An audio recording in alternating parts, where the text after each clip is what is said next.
The world is becoming increasingly proficient at telling stories that deny God. As such, we need Thinking Christian to become as natural as breathing. Welcome to the Thinking Christian podcast. I'm Dr. James Spencer. Through calm, thoughtful, theological discussions, Thinking Christian highlights the ways God is working in the world and questions the underlying social, cultural, and political assumptions that hinder Christians from becoming more like Christ. Now, on to today's episode of Thinking Christian.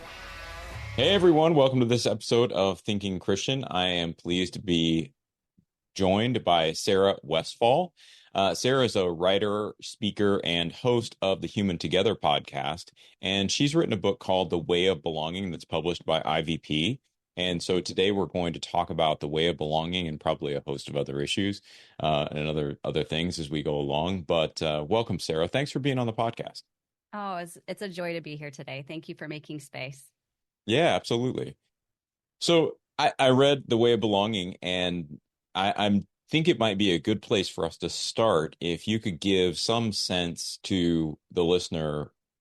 Why did you write this book? Like, what was the prompting to really say, The Way of Belonging is the book I need to write? Yeah, that's a great question.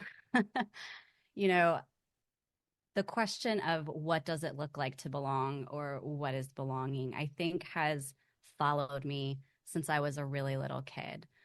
Part of that's baked into my personality. I tend to walk into a room acutely aware of what I lack or what I sense that I lack internally, and pair that with growing up with trying to fill in some of those gaps that I perceived as lack with performance and achievement. I really tried to pursue belonging that looked more like recognition or acceptance than it did like true belonging. And so, personally, I've been on quite a journey with asking the question, what is belonging?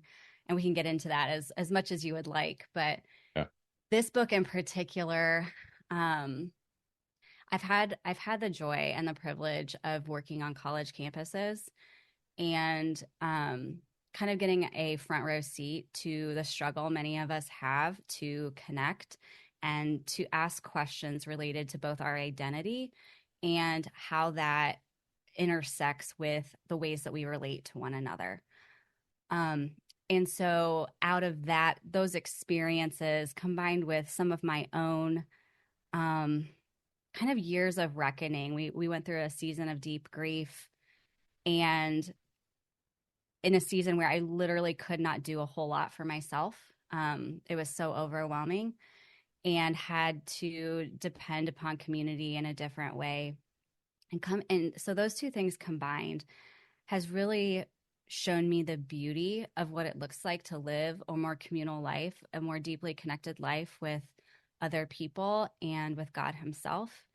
And so this book really became me asking deeper questions of what does it really look like to belong?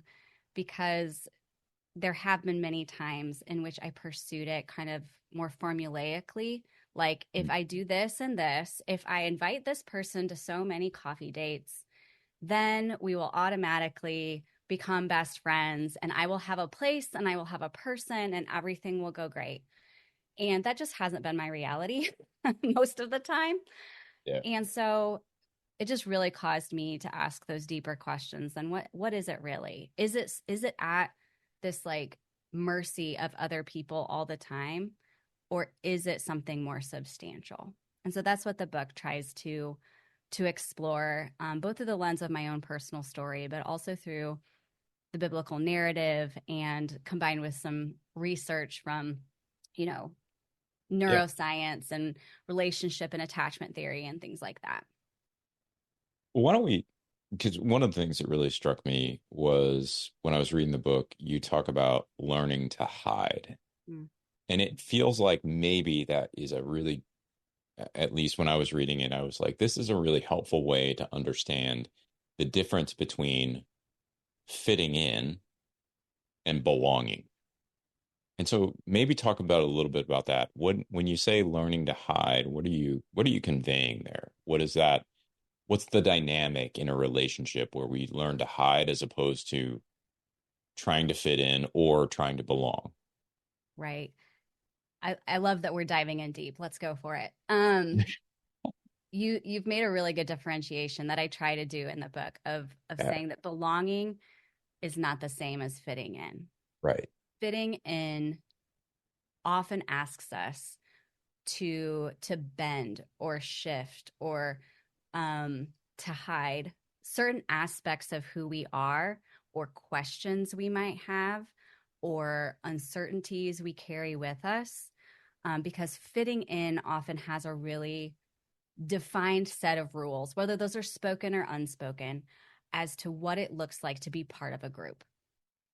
And so when we are if we are pursuing trying to fit in, that often asks us to be a less authentic version of ourselves, to show up maybe not quite so fill in the blank, you know. Right.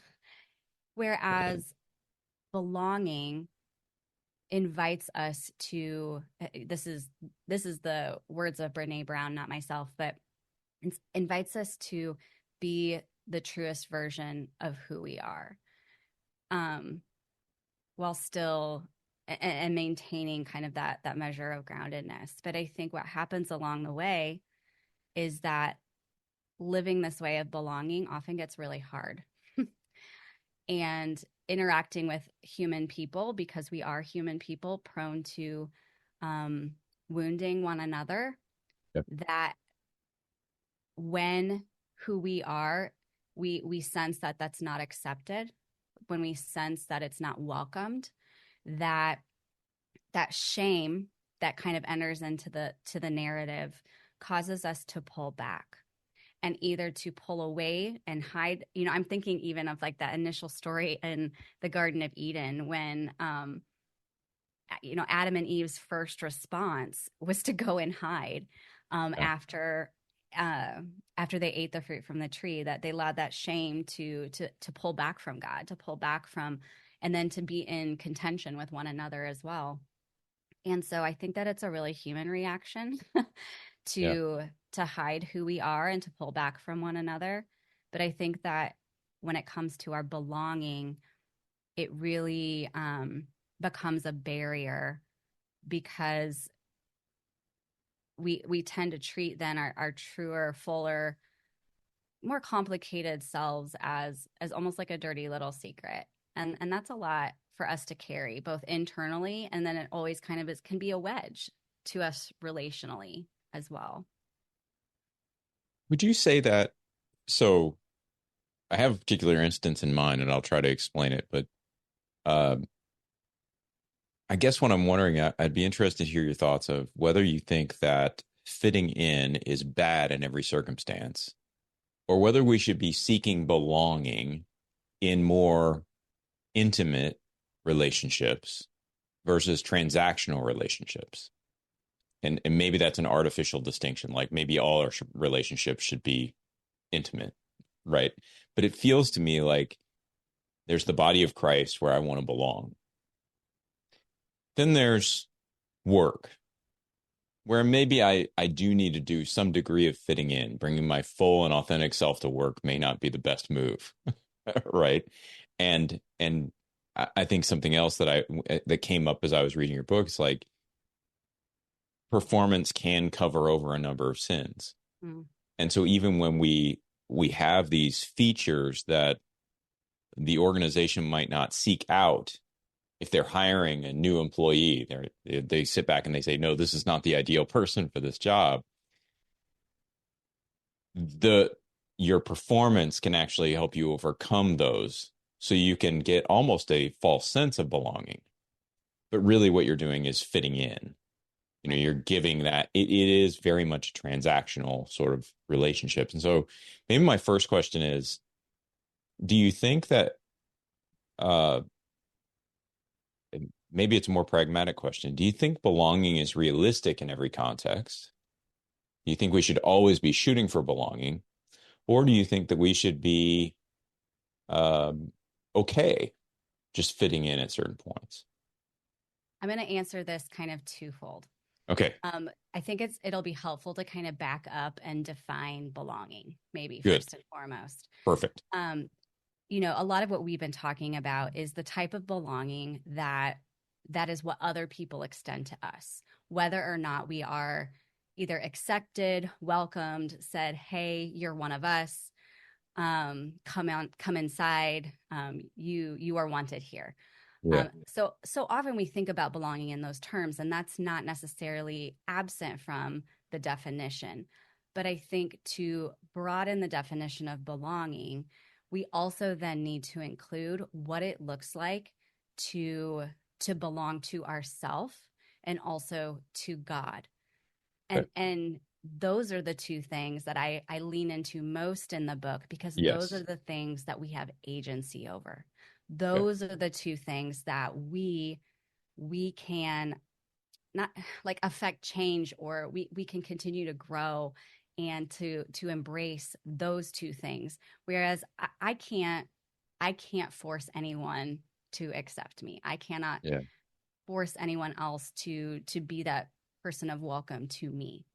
Okay. And so belonging then becomes a welcome that first and foremost is embedded in who we are as bearers of the image of God. Yeah. It is included in the essence of every human. It's what makes us human, and what derives us or it means we have worth. It means we have dignity from Yeah. the very essence of who we are. And so we carry that with us, and then belonging then becomes this thing that's more substantial as we learn to both embrace that love of God and to embrace who he has created us to be in our specificity. And so belonging, I say the way of belonging, it's learning a way of being in the world that says, I am beloved, I am worth, that worth is built in, but I am also a person who is finite and fragile and prone to wandering and getting lost. And the invitation then from God is to become more like himself. And those are the aspects of belonging that I can, that I have agency over, that I have a sense of, like, I can embrace the love that God has extended to me, and I can then extend it to other people as well. Okay. And so when you're thinking of all of these different places and people that we encounter in the midst of our everyday life, Yeah. we can bring that internal groundedness that says, I belong because I am human. I belong because I am beloved. We can bring that into any space that we occupy. Okay. Now, the other piece of it, when you're like, well, do we kind of shape shift a little bit just so that, it's like appropriate in certain circumstances? And I would say that we probably do that, but I think that we can still belong in those instances, because the differentiator to me is that we can be authentic all the time, but we do not have to be transparent with everyone all the time. There is a big distinction between authenticity, being who you are, versus revealing everything to everyone. Because I think that transparency piece is where time, trust, safety, those things are reciprocity. Like, those are essential ingredients to the more intimate, deeply connected relationships that we desire. But that's not going to be the case with all people in all places and all the time. So let me try to read that back through this is something I've thought about a lot. Paul's adaptability that he talks about in 1 Corinthians 9, being all things to all people, that he might save some. I mean, what I hear you articulating is very similar to the way I think about what Paul's doing there. He has a set of convictions that he's not willing to bend on. And yet he recognizes that he can be, to use your language, authentic without being transparent. That he doesn't need to force the Jews to be to give up everything that they value in order for him to interact with them and to encourage them in Christ. He doesn't need the Gentiles to give up everything that they value in order for them to,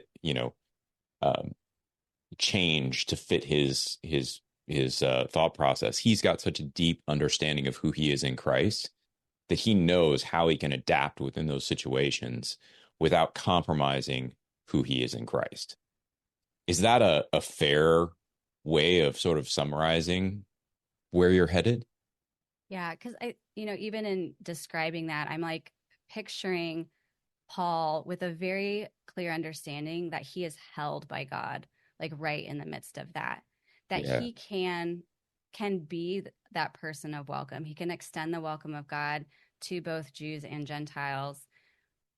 And those things aren't in like they're not competing, against each other because he is already held by God. There's that settledness there. There's, some people might say there's groundedness there.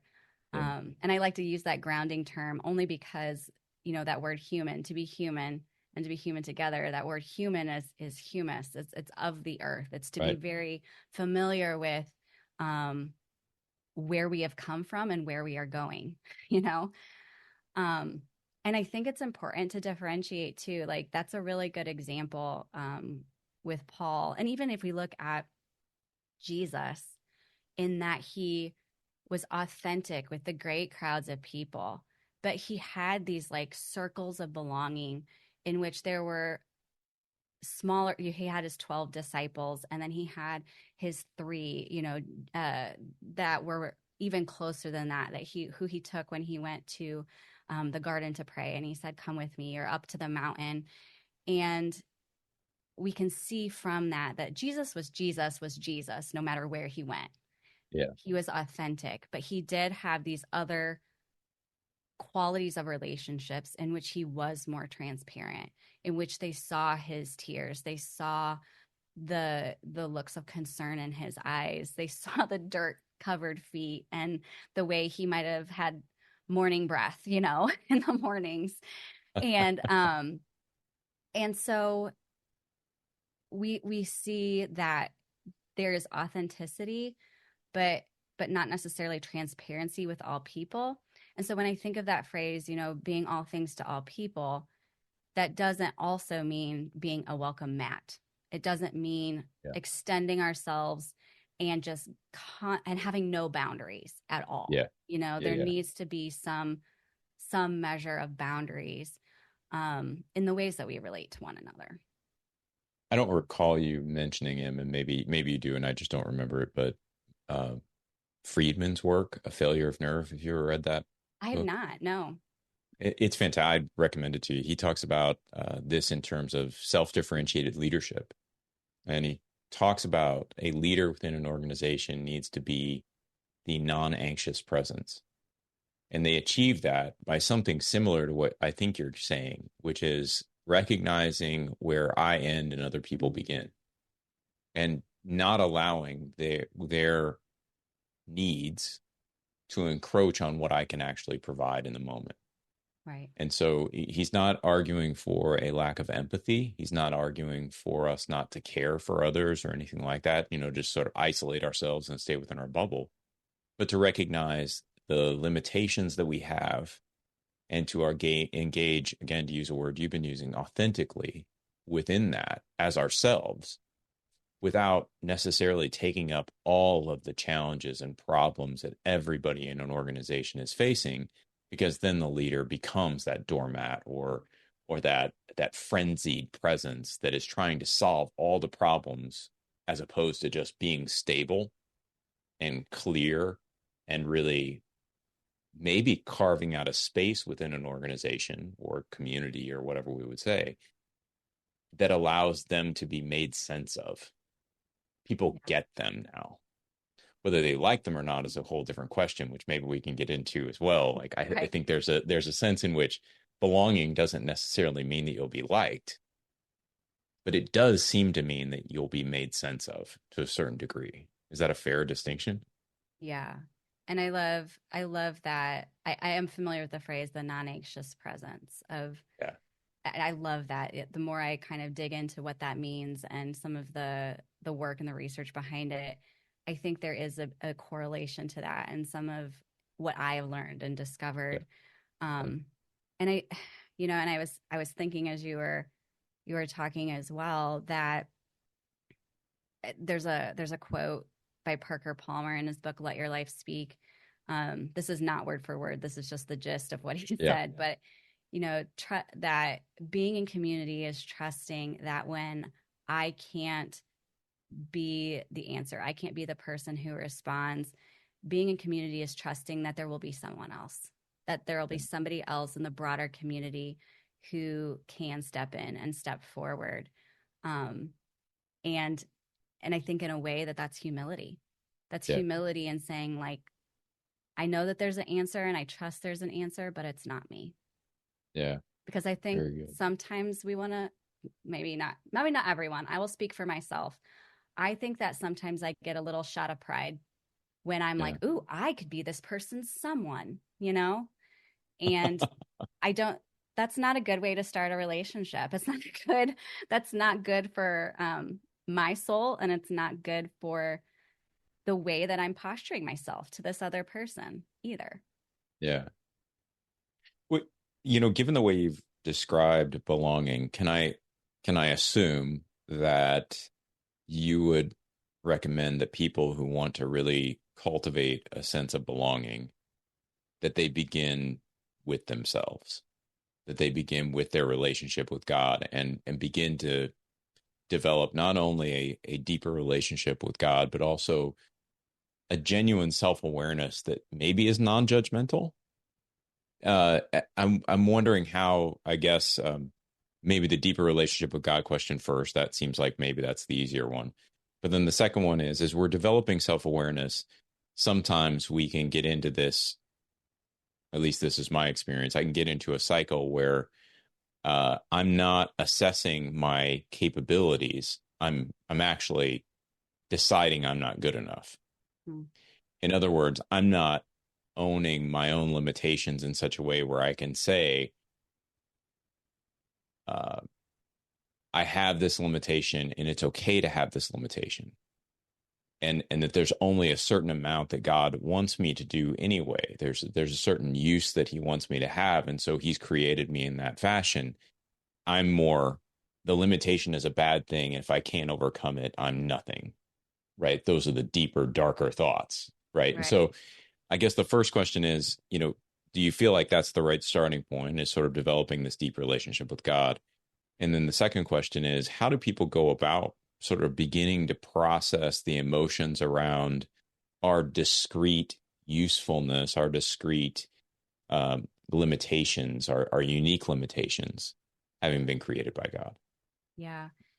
I think I was very intentional with how I started the second half of the book. The first half kind of walks us through a lot of my personal narrative, but also kind of the framework for a different way of approaching belonging. And in the second half is a little bit more of the okay, but how portion of the book.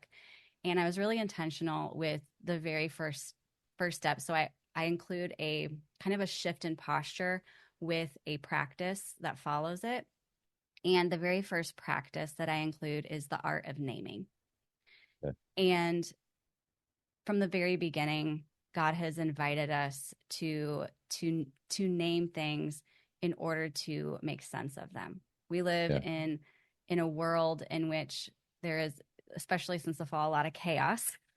There's a brokenness, and the art of naming helps us to make sense of what is happening outside and within us. Okay. And by developing some more reflective habits and practices, and being able to, whether it's, I'm a writer, so I lean toward, the written word, but maybe for some of us that is the spoken word, or like conversation. My mom is a verbal processor, so I'll just be on the listening side of that sometimes. So we all do that, the reflective piece, differently. But I think that there is great value in this topic of belonging, of setting aside time to be familiar with how we are wired, being honest about the good and the bad that exists within us, and developing, because I think that really sets the ground to to have this kind of, again, we kind of go back to that grounding metaphor, that this really supple soil, that like I'm really familiar with who I am, both my worthiness and my weakness. And that helps me to remain really, really humble, and to have a settledness of saying, okay, this is who I am. And God, you and I are deeply familiar with Yeah. who I am. And it helps me to have more compassion with myself. Yeah. And in the ways that the places that I am not an expert, the things in which I say, oh, gosh, I just don't know. Yeah. And it also then helps me to have more compassion for my fellow man, recognizing the complexities within myself. I think I become quicker to recognize that other people carry complexities as well. So that naming, uh, which I really actually appreciated when I read the book, that first step of naming, what I was taking it as was it's this act of honesty where we're trying to do something that I think I've written a fair amount too. And it's like you're trying to choose the right word to convey the concept that you're trying to get at. And so if we define ourselves as failed, that's going to carry a certain conceptual and symbolic notion with it. If we label ourselves as constrained, that's a whole different sort of feel to it. It has a completely different conceptual and symbolic world. There may be some overlap there, but one is evidently more positive and one is more negative. And so as you're seeking to be honest, would you also say you're seeking to be really nuanced and Mm. like deeply understand theologically, personally, the limitations and the dependence that the dependent relationship we have with God? Yeah. I mean, I don't know if you're familiar with the Enneagram at all, but I'm an Enneagram 4. And so I kind Yeah. of live in the gray space a lot. I live in the nuance a lot. So I'm like, yes, bring on the nuance. That is like my gut reaction. I actually struggle a whole lot more with black and white and rigidity Okay. personally. But I think just by honoring our own complexity and honoring the complexity in other people, it just helps us to remain tender toward the things in ourselves that I think it was, oh goodness, now I can't remember who said it, but just, it wasn't me. All the things that are like unresolved within us, Yeah. and to be patient toward those things, because a lot of what you're talking about, when you're naming something, you're revealing something about your identity or Mhm. how you see yourself. Yeah. And so, through the book, I write quite a bit about the story of what we call the story of the prodigal son. And Henry Nouwen writes how so often we identify with one son or the other, either the Yeah. prodigal or the older brother. But the ultimate invitation, Nouwen writes, is not to just identify with one son or the other, but it is in the presence of the Father in that story. It is to become more like the Father who just wanted his boys to come home. He Yeah. wanted their nearness. He wanted their proximity and presence. And so I think when it comes to this wider topic of belonging, there's the piece that we can see ourselves. We can identify, oh, okay, that I see this in myself. But then there's still this open door invitation that God says, come home to me, Yeah. become like me, be formed by my presence.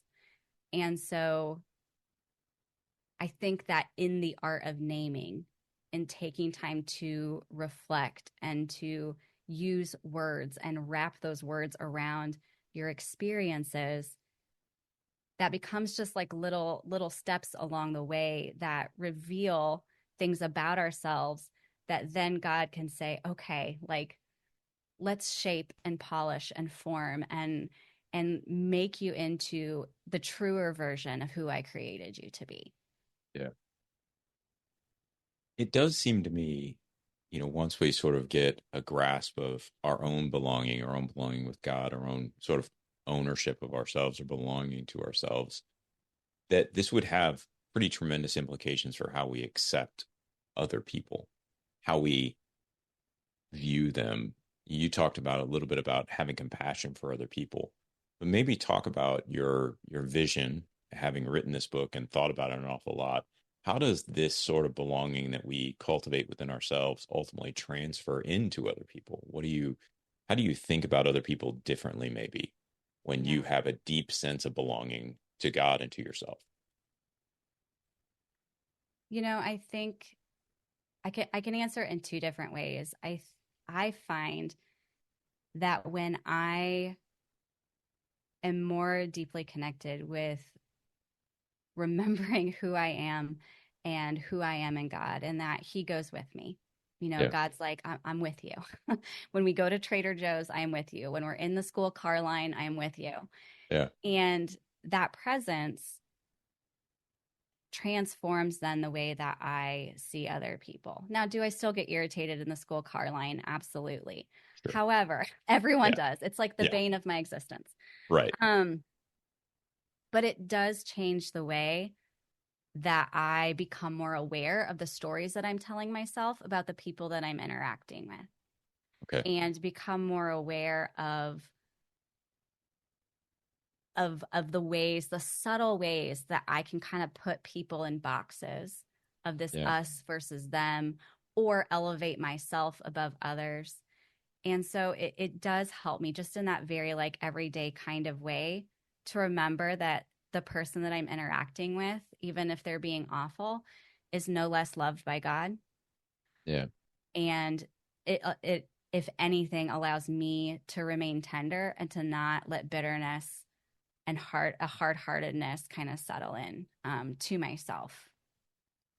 The other piece that I am still very actively learning to walk out is how this shapes the people, the ways that I relate to the people with whom I have great difference. That might be difference of ideology, that might be a difference in politics, that might be a difference in ethnicity or socioeconomics. There's a lot, fill in the gaps. There's lots yeah, of yeah, options there. Um, but this posture of being a person of welcome, of loving God, or loving people as God does, which is unconditionally. It is yeah, limitless. Um, of learning to love in that way, and to honor who I am and my views and my opinions without diminishing the humanity of the other person. Um, I'll say like that's the part that becomes really hard. I think it's become increasingly hard over the last 4 or 5 years. yeah, Um, but when that happens and we are able to kind of learn to love well amidst difference, um, I just listened to a podcast yesterday. That sounds fun. Annie F. Downs had Jonathan Merritt and his dad, Dr. James Merritt, on, and they have some really, um, you know, differences in belief and ideology, but they have a deep, deep love for one another. yeah, And I think the more that I don't know, I see the way like stories like that. Um, we need more stories like that, by the way. Um, and the I see in that the way that I think Jesus interacted with yeah, other people. Like he was honest, but he also was very present with others and was very compassionate and kind of understood the inner workings of what was going on in people's hearts, but still like sat at the table with them anyway.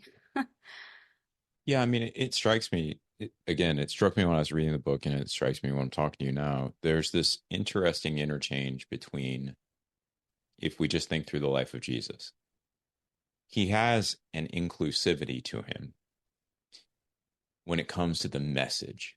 No one is precluded from hearing the message of the gospel. Everybody gets to hear it. Everybody gets to interact with Jesus. Everybody can experience him and be with him. He's not closing people off, no matter what station in life they inhabit. And yet, there is a clear distinction that if you want to continue your life, living your life authentically in the way that you define authentic humanity, versus coming to Jesus on God's terms and truly experiencing an authentic human life, there's a line there. And so he's out there with all these people and he's not making them feel horrible about themselves. I mean, he was relatively popular. People were compelled by him. Sometimes I suppose they were repelled by him too, but he wasn't like anathema everywhere he went. Like people didn't hate Jesus.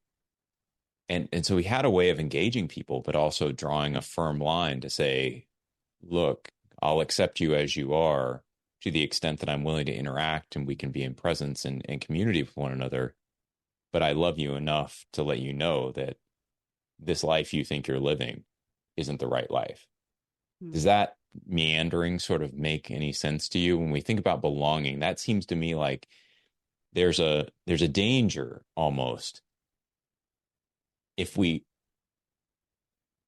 when we talk about not loving people unconditionally, but accepting people unconditionally, there's a danger there that we forget that loving them unconditionally requires us to point them to Christ. I love the way Augustine puts it. You're supposed to love your neighbor. You're supposed to love God with all your heart and with all your soul, with all your strength. You're supposed to love your neighbor as yourself. But to love yourself, you have to love God. And so to love your neighbor, you have to point them also to the love of God. Like that tiering, I think, is really compelling. Yeah. Any thoughts on that? Like as you've thought through this, as you've talked with other people about this, if you've gotten responses from readers, like have there been any confusions about that, or am I just sort of being too heady about the whole thing? Yeah, no, and maybe you're being too heady. I don't know. No, I'm just kidding. Um, you know, and I think I jest about that, but I wonder a little bit if sometimes we put too much pressure on ourselves as Yeah. humans to take up some of the roles that are only God's to take. Yeah. Like Okay. it is not ours to convict. It is not ours Yeah. to impress upon people. I even get really uncomfortable with kind of having agenda driven conversations with people about God. Sure. Yeah. Because I feel like, I don't know, I'm uncomfortable with that in myself. But I think there is something to be said about talking about the ways that we have known and experienced God freely with other people. And that is where for me, what it means to be a Christian is to not hide those aspects of who I am, no matter who I'm talking to. And not in a agenda driven way, not in a like, okay, now I'm going to walk you through these colors on my bracelet kind of way. That was a thing, by the way, in the 90s that I experienced. I remember. Yeah. Okay. Like not that kind of way, but it's for me an opportunity, maybe an opportunity, that's not the right word, but it's again that continued invitation to be authentic. And part of my authentic self is that I deeply love God. Yeah. And that I want to follow Jesus and I want to be formed more in the likeness of God. And so what that means then in my relationships with other people, and I think that, Jesus kind of got real simple with us in which he said, love God, love others as yourself. Yeah. And then and have honest conversations, be authentic and all of that. That's my addition. Jesus didn't say that. He would. But also in other, in his own way. But when it comes to our places of difference, especially, I think a lot of like theological differences, things that the church are currently wrestling with, or political differences in which it's really easy for us to put on the hat of like, this is what is right, you are wrong, and I need to prove it to you. I just don't think that is helpful. it opens up a really huge door of dehumanizing other people. But I also think that ultimately, I'm referencing this conversation I listened to yesterday on the That Sounds Fun podcast, but somebody in the midst of that said, each of us ultimately has to be accountable to the Yeah. beliefs that we choose to embrace and to live. Yeah. And while we can have open conversations about those things, that I think what is most loving is to not to try to constantly be changing one another, while at the same time being honest about who we are and where we stand. And it's a really hard balance. Yeah. It gets weird sometimes, and Yeah. sometimes I apologize a lot. So But I I don't get know if that helps. I feel like I it. kind of, No, I no, I actually think it does, because I think one of the things that I came away with after reading your book, here's what went through my head. Um, I really enjoyed the book because it wasn't about a strategy. mm, It was about a way of being. And so there's something about the strategy. And what I mean by strategy is, sort of a tactical, calculated approach to going about accomplishing a task of, let's say that task is changing someone, saving someone, whatever that might be. And after I was done reading your book, I was like, she's not advocating that. She's advocating just be. And in your being, there will be plenty of opportunities for God to use the way you are to testify into other people's lives. And I don't know, that sometimes those summaries are a little too unnuanced, but does that seem to be a fair summary maybe of what you are really saying? Like, don't try, just be. yeah, Like, it right. And that's why we were really intentional with the way that we titled the book, of the yeah, way of belonging, that it is a yeah, way of being. It is not a place of arrival. It is not like something you can check off a box. yeah, Because I don't know about you, but my sense of belonging shifts. That yeah, it can change in different seasons depending yeah, upon what I'm going through personally, through life circumstances, a move, a job change, a death. All these things affect our sense of belonging. yeah. And but like the way of belonging, the way that I feel like God is continually inviting me into is to something that remains sturdy within myself, something that remains solid, even if I feel like I'm floating on the waves a little bit. Yeah. Um, and that it's not, and sometimes I feel like I talk about it, I'm like, oh, this sounds really woo, like woo woo, hippy dippy, and maybe it is a little bit, like maybe there's that element of like God with us that our human words just does not do justice. Yeah.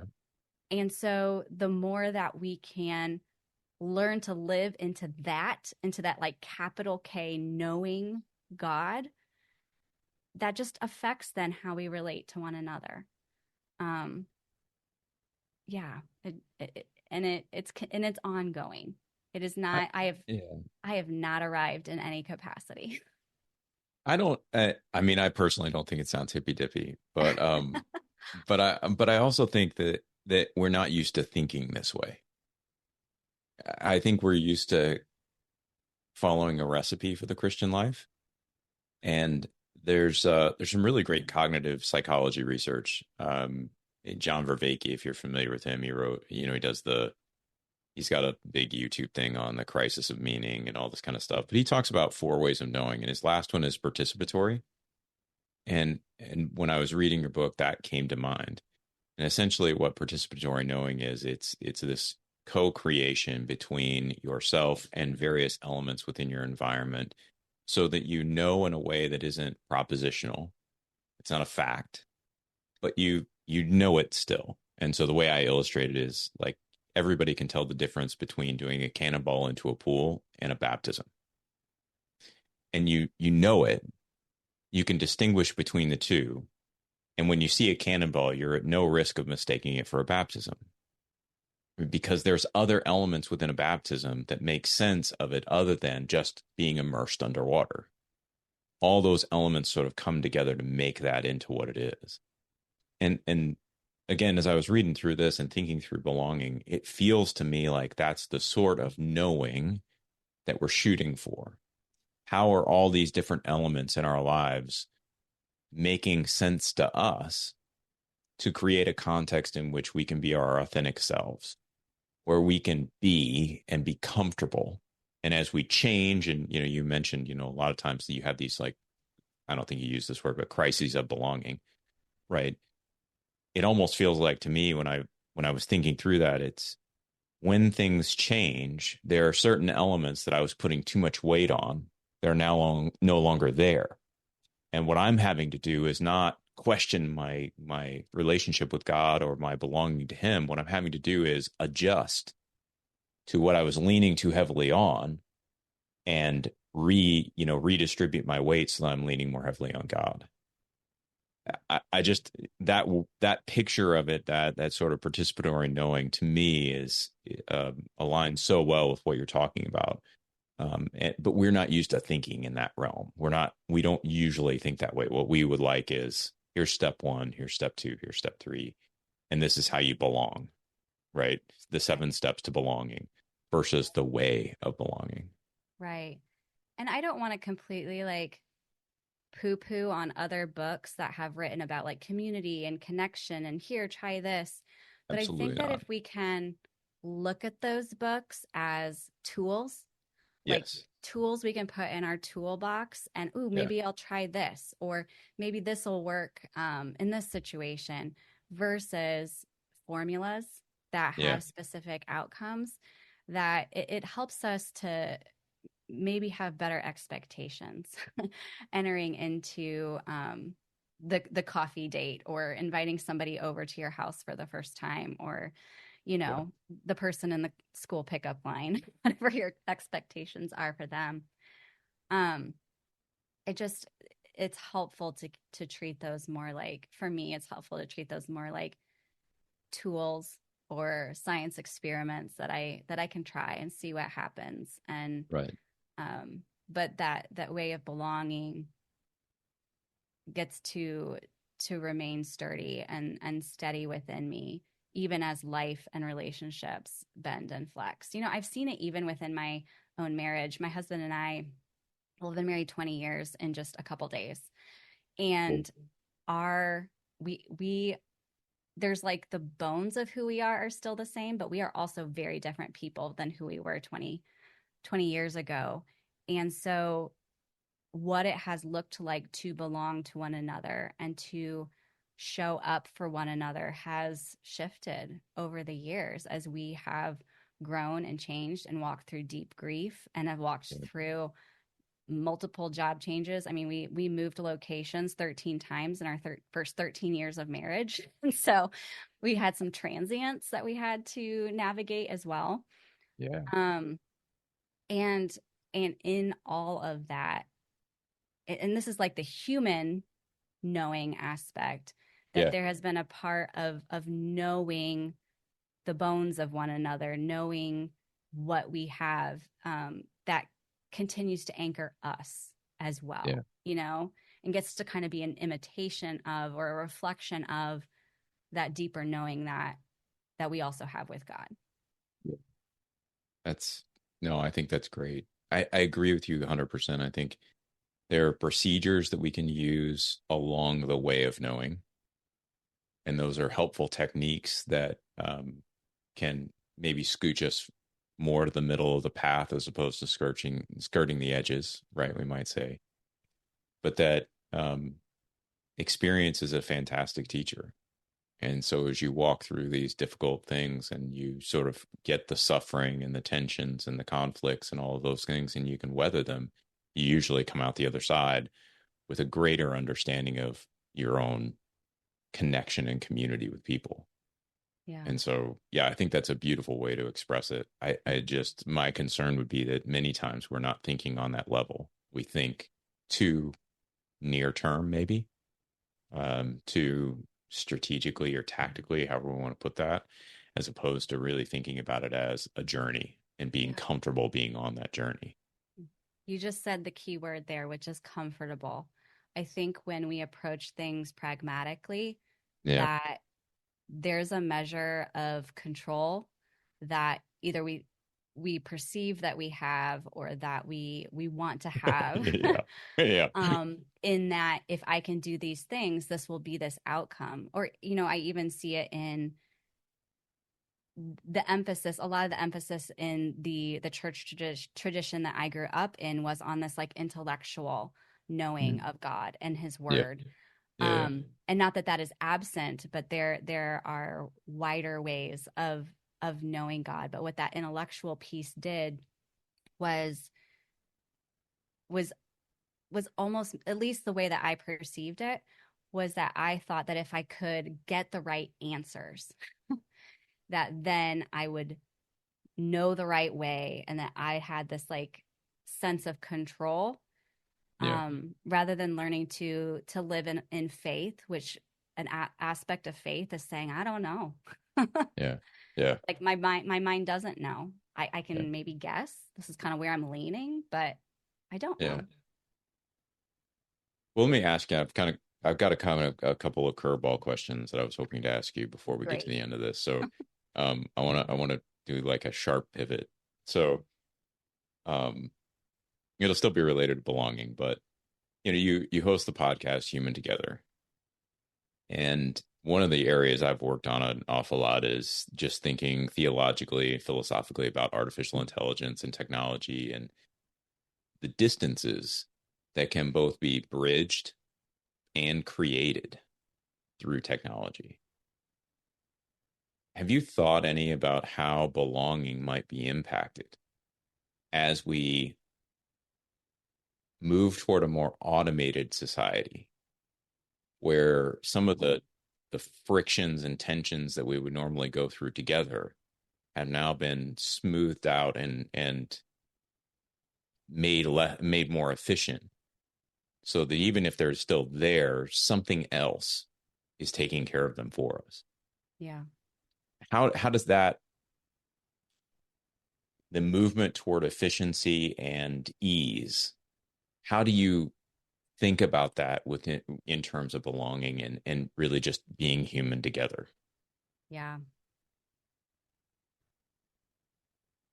I think that when we read the Genesis narrative, and that the way that mankind was formed by the hands of God and dirt and breath in this very like tactile embodied way Yeah. that humans came to be, in that act of creation, and then even in saying, okay, man, you need another like yourself in order to exist in the communal way that I have Yeah. created you to be.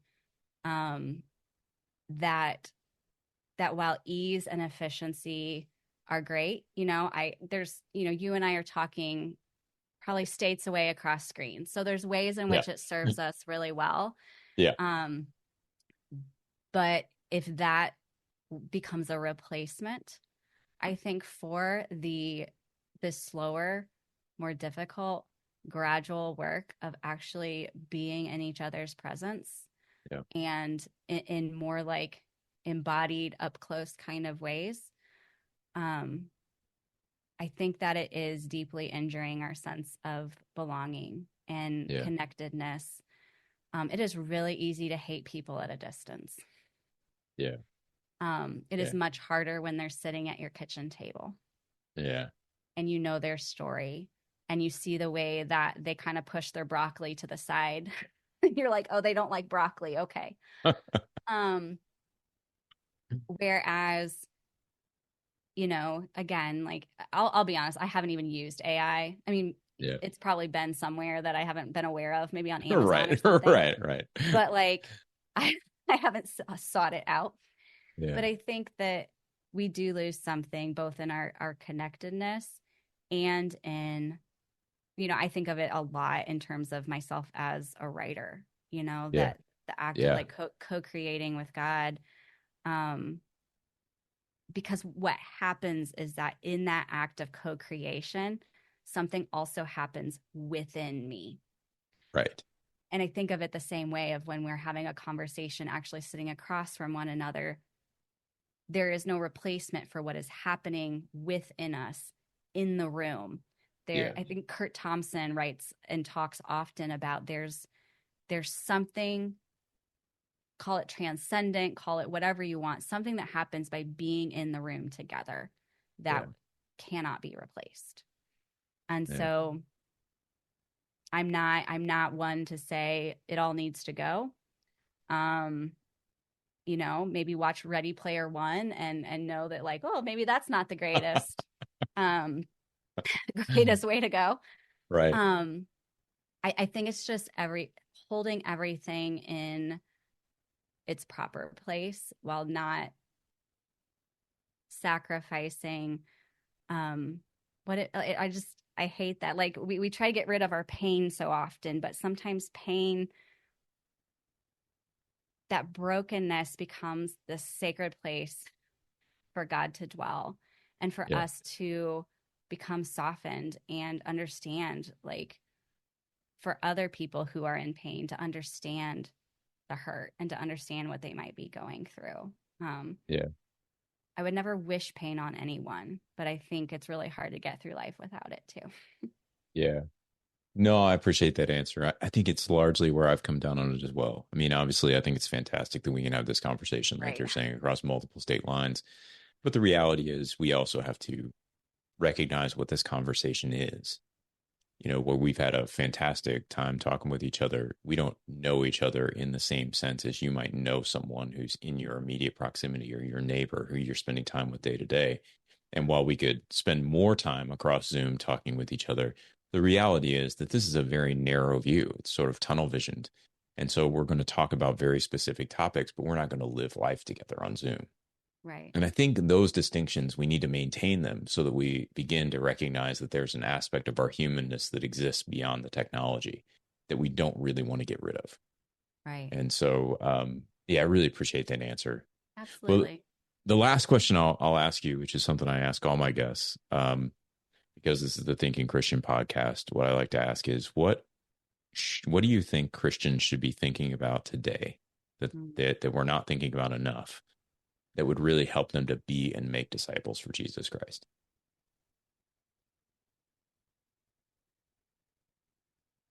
Ooh. I mean, my like Sunday school answer is like Jesus. um, That's okay. Talking about growing up in the church in the 90s. We'll get the I felt board out. really, yeah, I know, right? The flannel graph. That's right. Absolutely. Let's do it. Um, I would really love for us to be thinking more of what it looks like to love well amidst difference. What does it look like to maybe put down our stake in the ground of being right and trade it for being kind? Yeah. And maybe even just take a journey through the Gospels, Matthew, Mark, Luke, and John, and say, Jesus, what did you do? Observe Jesus and say, how did he love amidst the differences that he encountered, of all kind? And maybe just thinking about what it looks like to return some humanity, some dignity to the people that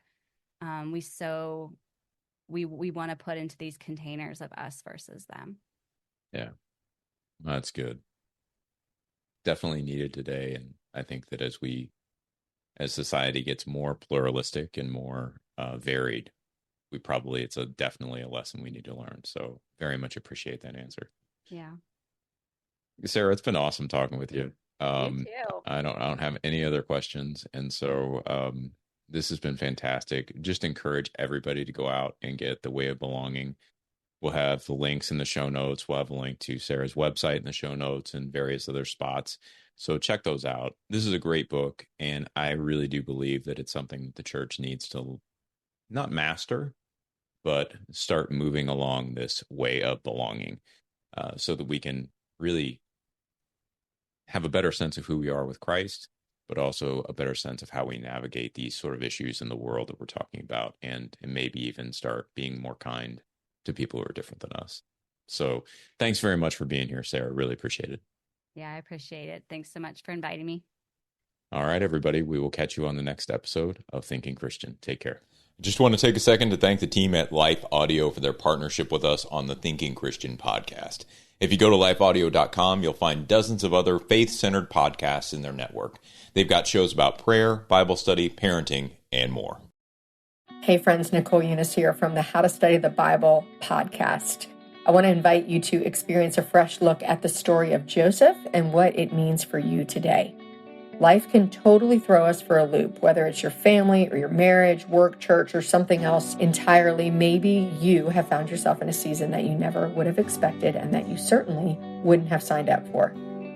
In this 6-week Bible study together, we're going to talk about the biblical story of Joseph, a man who lived an unexpected life and trusted God through it all. We'll talk about the blessings he experienced, the promises God keeps, the way that tests of our character can actually refine our faith. We'll talk about patience. We'll talk about loss, absolutely talk about redemption. So come join us for the 6-week series over on the How to Study the Bible podcast. Can't wait to dive in with you.